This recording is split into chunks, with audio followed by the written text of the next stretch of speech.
I want you to stop whatever you are doing right now, just for a second. Just pause. Yeah, just pause and really think about the sheer volume of material you consume on a daily average. I mean, really visualize it. It is honestly overwhelming if you actually stop to quantify it. It totally is. Think about the social media feeds you scroll through while you're, waiting in line for coffee, the articles you click on, the videos that just autoplay, the newsletters stacking up in your inbox. Right. The targeted ads seamlessly woven into your entire digital life. Exactly.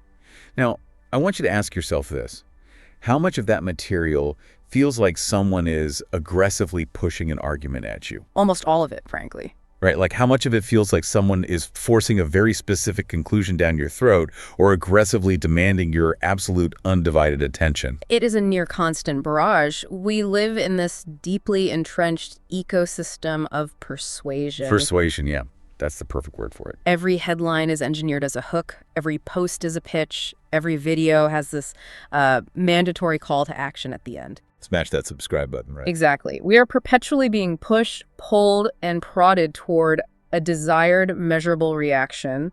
And the psychological toll of that environment is just immense. It's exhausting. It is. We are constantly in a defensive posture, always sort of quietly evaluating whether we are being manipulated. And it is fundamentally draining to always be bracing for the pitch. So today, we are doing a deep dive into a text called The Integrity of the Unfolded Ripple. It's a fascinating piece of writing. It really is. And it argues for a radical alternative to this entire ecosystem we just described.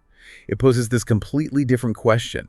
What if communication wasn't about persuading anyone at all? Which sounds almost crazy in today's world. I know, right?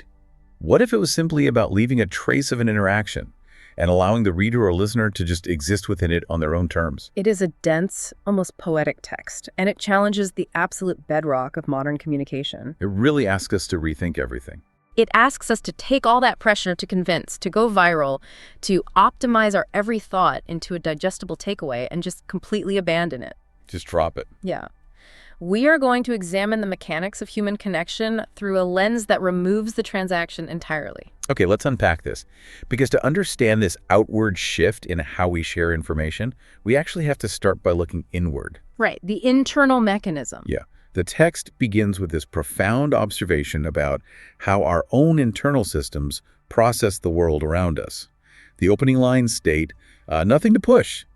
But that layer seems quietly present today. We can follow it, or ignore it, or let it prove itself an experience. Yes. And then it drops this incredibly pivotal quote. I highlighted this immediately. The system usually knows before it thinks. It becomes unstable when it does not trust what it already registered. The system usually knows before it thinks. It is a quiet statement, but it completely upends how we are taught to operate. Totally. I mean, we're constantly told to think before we act, right? Yeah, exactly. We are conditioned to revere the thinking mind. We are taught that rationality, deliberation, and conscious analysis are the only valid ways to arrive at a truth. Like make a pro and con list, sleep on it, analyze the data. Right. But from a purely neurological and evolutionary standpoint, this text is incredibly accurate. I had to read that line 3 times because society practically screams the opposite at us. What does it actually mean for our internal system to know something before the brain even engages in the act of thinking? Well, think about it in terms of raw processing power. Your conscious mind, the part of you that deliberates, forms sentences, makes those pro and con lists.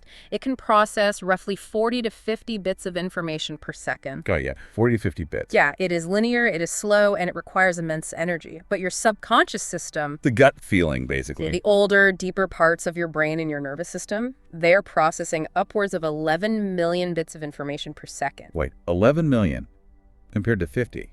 Yes.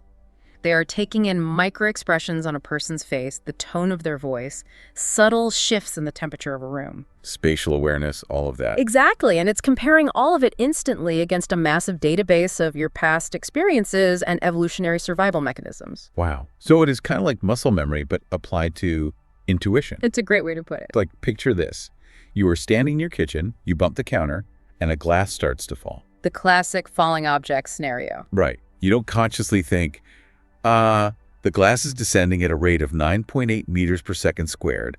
I must extend my arm, open my hand, and grasp the cylindrical object. You would never catch it if you did. Never. Your hand just shoots out and catches it before you even realize it dropped. Exactly. Your physical system registered the falling glass and knew exactly how to respond before your conscious, intellectual mind had time to form a single, coherent thought about gravity. That is a perfect physical illustration of what the text is describing conceptually. And notice the second half of that scenario. If you actually try to consciously think about catching the falling glass while it is happening, you almost always miss. Oh, totally. You overthink the motion and fumble it. The conscious interference interrupts the fluid, competent response of the system. This brings us directly to the second half of that crucial quote. The system becomes unstable when it does not trust what it already registered. That word unstable is doing a lot of heavy lifting there. It really is. Let's apply this to a real-world scenario outside of dropping a glass. Right. Say you are interviewing for a new job. Okay. On paper, it is flawless. The salary is a massive bump, the title is prestigious, the commute is 10 minutes, and everyone tells you it is the opportunity of a lifetime. The logical choice. Right. But the moment you walked into the office for the interview, your stomach dropped. You just felt it. The hiring manager was perfectly polite, but something in the air just felt heavy. Your system registered dread. Exactly. Your system processed millions of nonverbal cues in that room. The tense posture of the employees, a microscopic edge in the manager's tone, maybe even the artificiality of the environment itself. And it delivered a pure, immediate signal. Danger. Do not proceed. That is the knowing before the thinking. But what happens next? You leave the building, and the conscious mind takes over. Yes, you start applying societal expectations, financial anxiety, and logic to a pure signal that wasn't born of logic. You tell yourself, I am just being anxious. It pays too well to turn down. I should be grateful. And right there, that friction, that is the instability the text is talking about. It's the cognitive dissonance between the deep, undeniable truth your body registered and the intellectual narrative your brain is desperately trying to construct to override it. You lose your footing. You become completely unmoored from your own authentic experience because you are interrogating a pure feeling with a clumsy tool. Precisely. When you drag that pure registered signal up into your rational mind to dissect it, you destroy its integrity. Let's break the system. And this ties perfectly back to the very first phrase of the text, nothing to push. All right. When you actually trust what your system has registered, you do not have to force anything. There is no internal argument. Pushing implies resistance. It implies that something isn't sitting right naturally, so you have to force it into place with an intellectual justification. Exactly. But when you align with that deep, registered knowing, the pushing stops. You simply rest in the reality of what is. I want you, the listener, to think about your own life for a moment. Reflect on a time when you felt a quiet, undeniable intuition about a decision. We've all had them. A relationship that was quietly failing, a creative project you knew you had to start, or a person you instantly knew you could trust. Your system registered the truth instantly. But you let your rational mind take the wheel. You talked yourself out of it because you couldn't articulate it perfectly to your peers. And months later, you realized that initial, quiet intuition was flawlessly accurate. It usually is. The text is asking us to invert the hierarchy we've been taught, to revere the registering system, and to see the overthinking mind not as a savior, but often as a source of instability. This internal paradigm shift is foundational. Because if we accept that our internal system registers truth before we intellectualize it, we face a massive external dilemma. Which is? How do we share that truth with others without ruining the pure signal? Oh, wow. Yeah. The moment you try to communicate an intuition, you have to use words. You have to formulate a medium. You have to package it. You risk transitioning from simply holding a truth to actively pushing it onto someone else. And that transition is exactly where the source material takes us next. It provides a fascinating, highly specific directive on how to share this kind of unpushed truth. The I Wonder Substack sidebar. Exactly. It includes this sidebar about posting a chat, and the instruction is striking. It says, no promo, just the dropping of this stone in that pond. Do it. Not as a piece, as a stone. The contrast between a piece and a stone is just brilliant. Here is where it gets really interesting for me. The difference between a piece and a stone. It is a vital distinction. When we talk about creating a piece in modern parlance, like a think piece, a piece of content, a masterpiece, we are talking about something manufactured. Heavily sculpted, right? Yes, sculpted, sanded down, edited, and polished. It is entirely deliberate. When you create a piece, you are almost always doing it with the explicit intention of manipulating the audience's reaction. You structure it so they will laugh at paragraph 2, feel outrage at paragraph 4, and click the subscribe button at the end. A piece inherently carries an agenda. It is the ultimate product of that overthinking, rational mind we just talked about.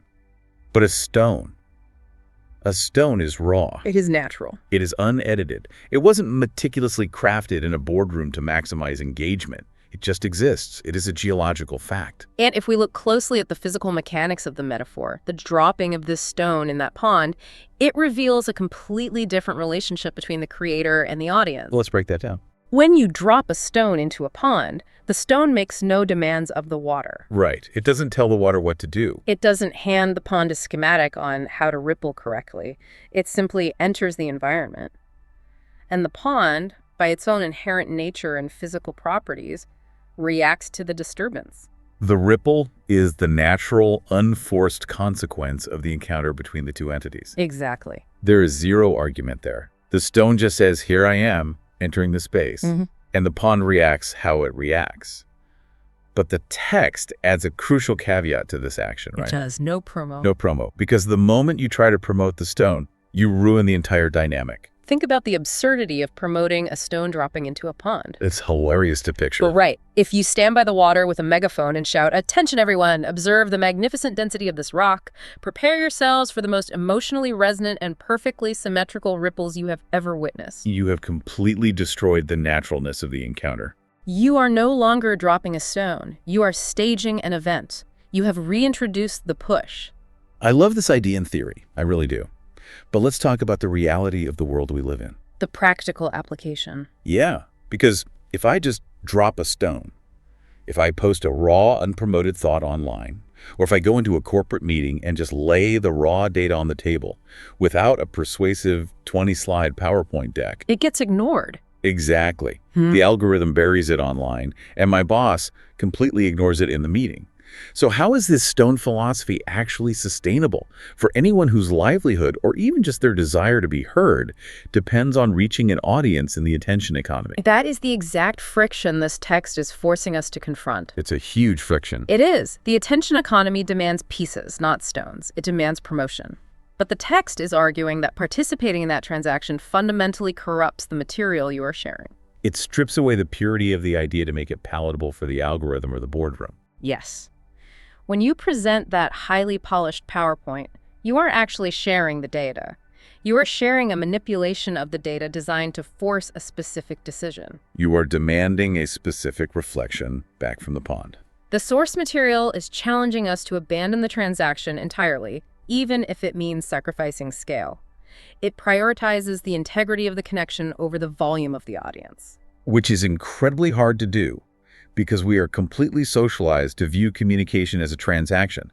I give you this insight, and you owe me validation, agreement, or promotion. Right. It's a transactional mindset. But the source material doesn't just leave this as an abstract metaphor. It actually breaks down the structural architecture of why this works and what it actually is. Yes, it draws a very hard line defining this new structure. It states explicitly, what you have here is not an argument, a framework, a teacher. It's not a lecture. It is not trying to convince you of a premise. It isn't a 5-step plan for success. And it certainly isn't a lecture from an authority figure. Instead, it defines the structure as it's a trace of a low-disturbance interaction that held. A trace of a low-disturbance interaction that held. Man, that is a dense phrase. It requires some unpacking. The text contrasts the traditional model of communication with this radical new one. It says most writing explains, but this model shows. Showing versus explaining. Right. The traditional high disturbance model we are all used to is idea, then explanation, then conclusion. You have an idea, you forcefully explain it to me, and you tell me what conclusion I must draw from it. You guide them every step of the way. Exactly. But this new low disturbance model is completely different. It goes interaction, then pattern, then recognition. And it adds a massive caveat in parentheses right after recognition. If it happens, if it happened. That caveat is the absolute core of this philosophy. It represents a total relinquishment of control. Giving up the reins. In the traditional model, the creator takes on all the responsibility. They do all the heavy lifting to drag the audience by the hand from the premise to the predetermined conclusion. The audience is entirely passive. Consuming it. But in this new model, you simply provide the raw interaction. You drop the stone, the audience observes the resulting pattern, and then it is entirely up to them to achieve recognition. Let's apply this to parenting, because I think that makes the concept of low disturbance incredibly clear. I love the parenting application here. Okay, so if you have a teenager who makes a mistake, say they procrastinate on a massive school project and get a terrible grade. A classic scenario. Right. The traditional high disturbance model is the lecture.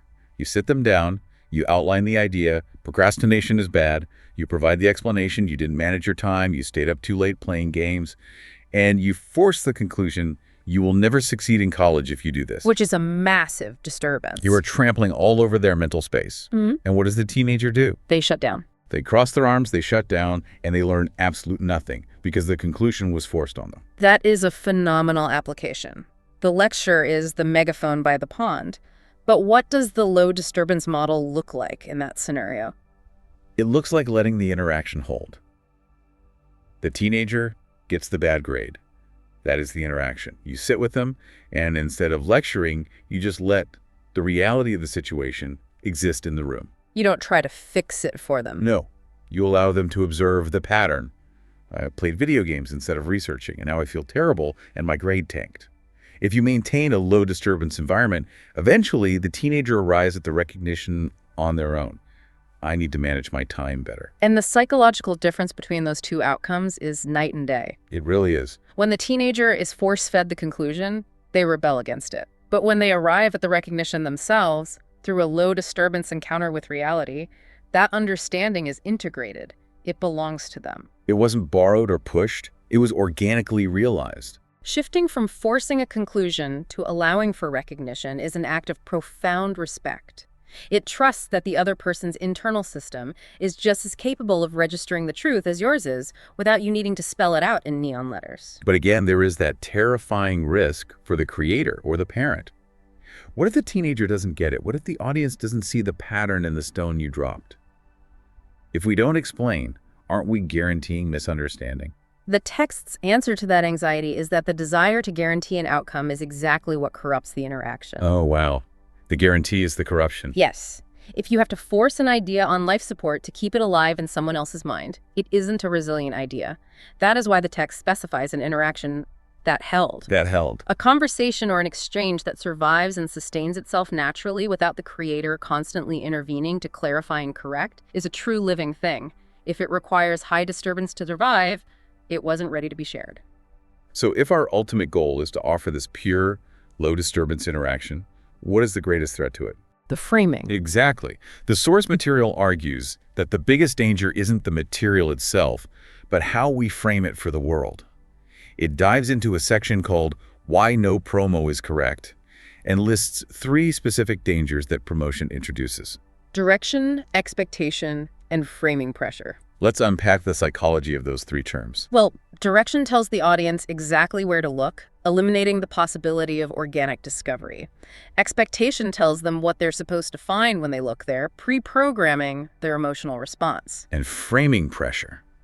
That is the heavy, invisible weight of the context you have placed around the interaction. Framing pressure. It is such an intense, evocative phrase. It literally sounds like a submarine plunging way too deep, the metal groaning under the weight of the ocean. Let's follow that submarine metaphor, actually, because it perfectly illustrates the mechanism of cognitive load and expectation. Okay, let's do it. Imagine the pure interaction, the raw idea, the unedited text, the movie you want your friend to see, as the hull of the submarine. In a low disturbance environment, it floats easily at the surface. It can handle its own weight.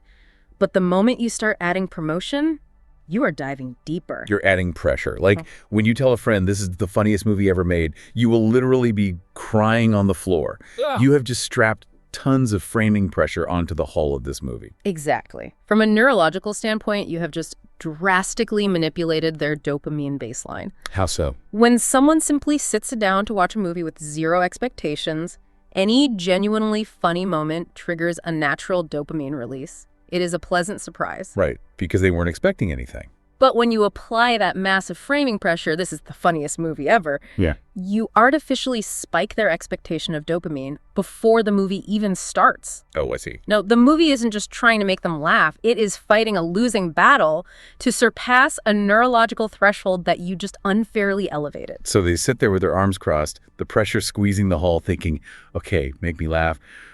Prove it. Yes. They aren't watching the movie naturally anymore. They are constantly evaluating it against the massive expectation you set. They are auditing the experience instead of inhabiting it.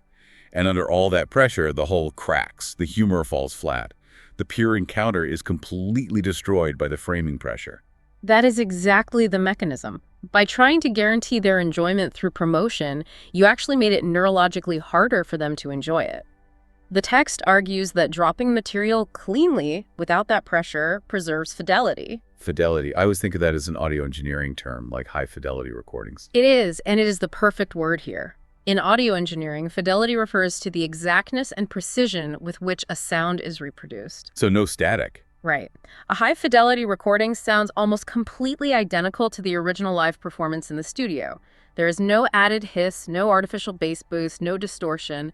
The absolute truth of the sound is preserved. So in the context of human connection, fidelity is preserving the raw truth of an interaction. Precisely. When you add hype, when you write a breathless 5-paragraph introduction on social media dictating why everyone must read your upcoming post because it will change their paradigm, You are adding massive distortion. you are lowering the fidelity of the connection. Promotion tells the audience how to feel before they even have a chance to feel it. The signal of your actual idea gets completely lost in the static of your desperation for them to like it. It is so true. Think about your own behavior. Have you ever actively avoided a massively popular television show or a best-selling book simply because the hype around it became too exhausting to deal with? It happens all the time. You didn't even want to engage with the cultural noise, even if the show itself might have been brilliant. The framing pressure actually repelled you. You couldn't even hear the music because the crowd was screaming too loudly. It happens constantly in our culture. And this leads us to the next profound structural shift in the text. By removing the promotion, by eliminating the framing pressure and dropping the stone cleanly, we fundamentally change the very nature of what the shared material is. Right? The text explicitly says it ceases to be content, which is a wild, almost heretical thought in today's digital landscape, because literally everything is classified as content. Everything is content now. But the source explores this transition in 2 sections titled What It Becomes and Placement Matters. It states that instead of content, the material becomes an environment someone can enter. Let's deeply contrast those two paradigms, content versus environment. The psychological difference in how we engage with them is massive. Okay? What is the fundamental nature of content? Well, content is something you consume, like a meal or a fast food snack. It is linear. You scroll to it, you ingest it, you extract the dopamine hit or the basic information, you exhaust it, and then you immediately move on to the next piece of content. It's transactional. Yeah, it is disposable by design. You exist entirely outside of it, just taking it in. But an environment is spatial. Like a physical place. It is a room, a forest, a cathedral. You inhabit it, you walk around inside it, you experience it peripherally and directly. It surrounds you. Beautifully articulated. You exhaust content, but you inhabit an environment. Spatial memory and environmental experience engage entirely different parts of our brain than linear consumption. That makes total sense. When you read a listicle, you are just scanning data. But when you walk into an environment, your senses open up. You look for context, you feel the atmosphere, you decide where to place your attention. It's an active exploration. Exactly. When you create an environment rather than a piece of content, the rules of engagement shift from consumption to exploration. And because of that, the text predicts incredibly varied, realistic reactions from the audience. It actually says that some people will not register anything, skim, leave. And then it says others may. Slow down, feel the difference, recognize something.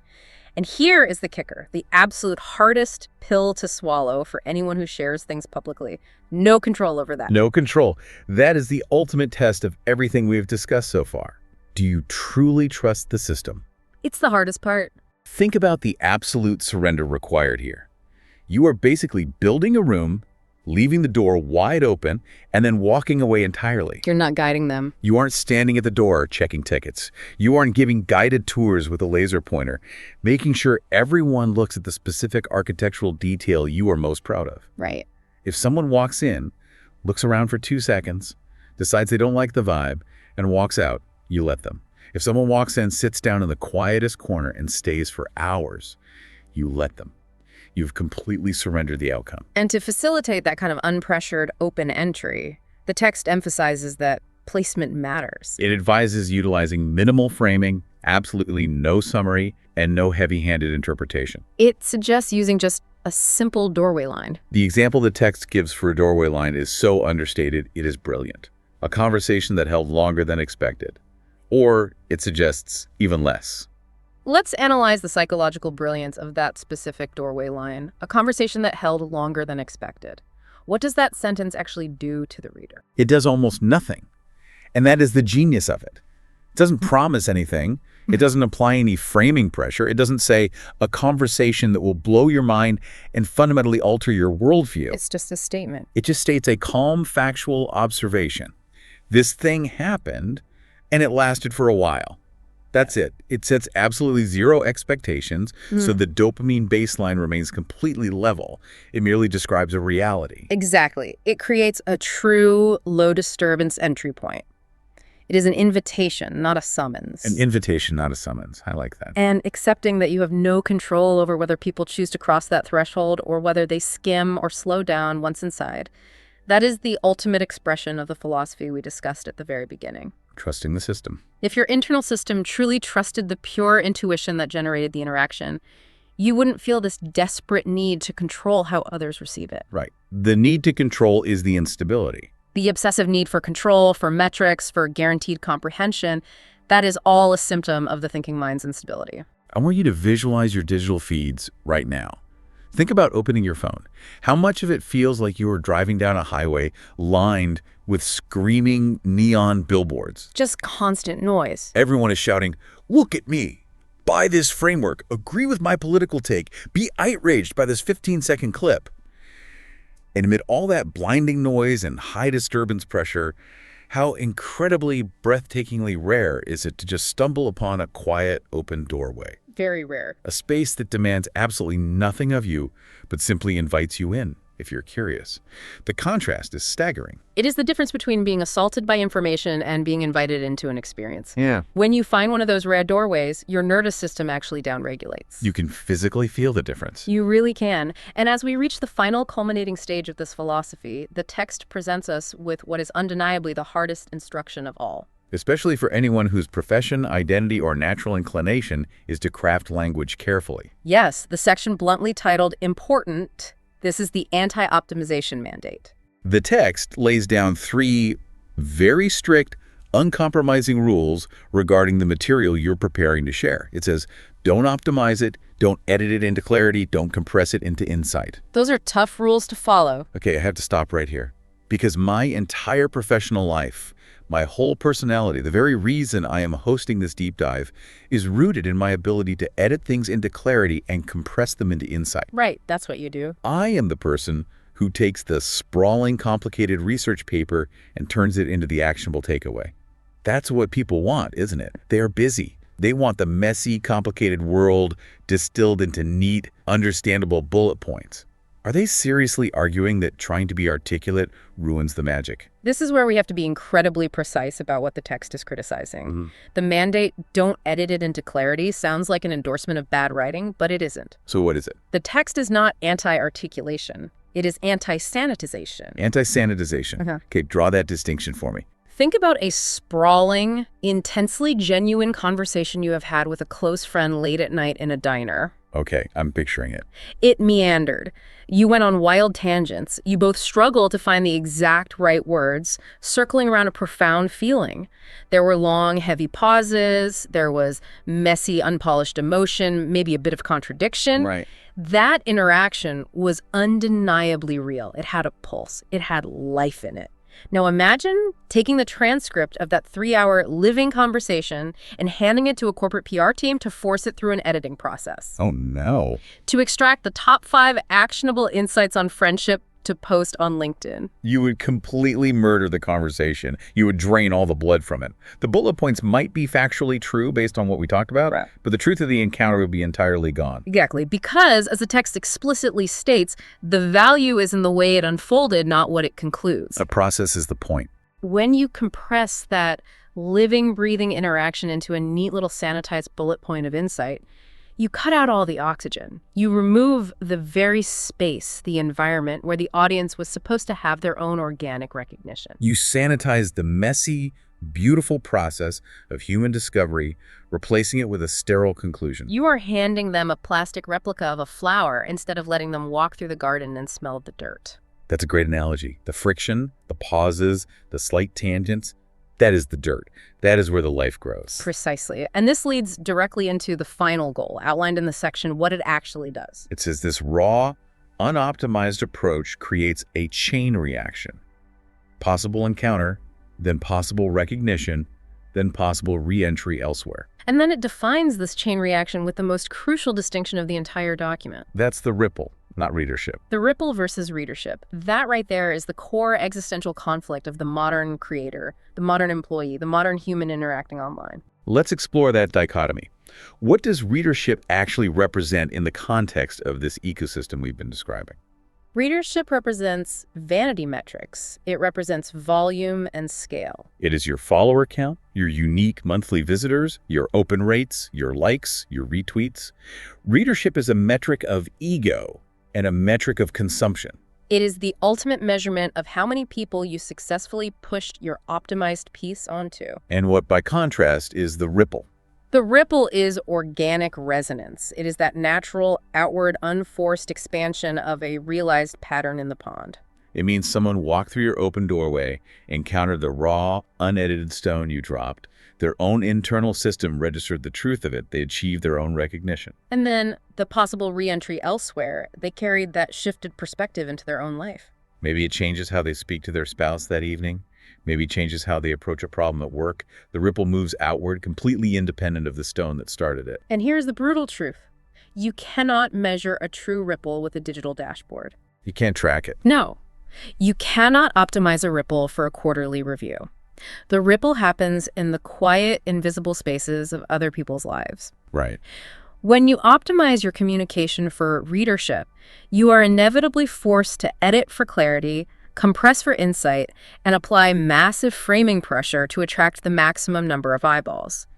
You sacrifice the integrity of the encounter for the scale of the distribution. The text is demanding that we protect the integrity of the encounter above all else, even if it means only 3 people ever walk into the room. Think about drafting a text message to someone you deeply care about. Oh, this is a good one. Maybe you are apologizing for a fight, or confessing a complicated feeling, or just trying to explain why you were hurting. You type out a rough, highly emotional draft. Yeah. It is a bit rambling. It is brutally honest. But then you stop. Your rational mind steps in and says, no, that's too vulnerable, or that sounds a bit confusing. Let me tighten that up. So you delete a sentence. You swap a raw word for a safer, more articulate word. You optimize it. You polish it until it is perfectly coherent and completely safe. And in the process of making it safe and articulate, you often strip away the very essence of the truth you were trying to communicate. Exactly. It completely loses its soul. The recipient reads the polished version, and it makes logical sense, but they don't feel it because you edited out the friction. You edited out the messy humanity. Sometimes the typos, the rambling structure, the vulnerable first draft, that is the stone. That is what actually captures the realness. The perfectly crafted, sanitized words cannot substitute for the raw integrity of the unedited thought. Which brings us to the final, beautiful conclusion of the source material, the section titled, One Clean Line. It serves as the ultimate distillation of everything we've talked about. I will read it exactly as it appears. If the interaction carried something real, it doesn't need to be explained. It only needs to be left intact. It only needs to be left intact. It is a profound plea for preservation. Preservation of the pure internal signal, preservation of the unforced truth, and preservation of the low-disturbance encounter. It really ties it all together. Let's step back and look at the massive journey we have taken today. We started by looking deep inward, confronting the necessity of trusting our internal system's quiet, instantaneous intuition. We recognize that constantly dragging those pure signals into the rational mind to over-intellectualize them only creates instability and cognitive dissonance. From that internal foundation, we moved outward, exploring the profound difference between sculpting a manipulative, agenda-driven piece and simply dropping a raw, natural stone into the pond of human connection. We examined how high-disturbance interactions like forcing an explanation and demanding a conclusion trample over the autonomy of the audience. We recognize that true resilient connection isn't built on forceful arguments, but on creating environments. Spaces free of the heavy dopamine-spiking framing pressure of promotion. We learned to just leave the door open and surrender control of who walks in. And finally, we confronted our modern, almost pathological obsession with optimization.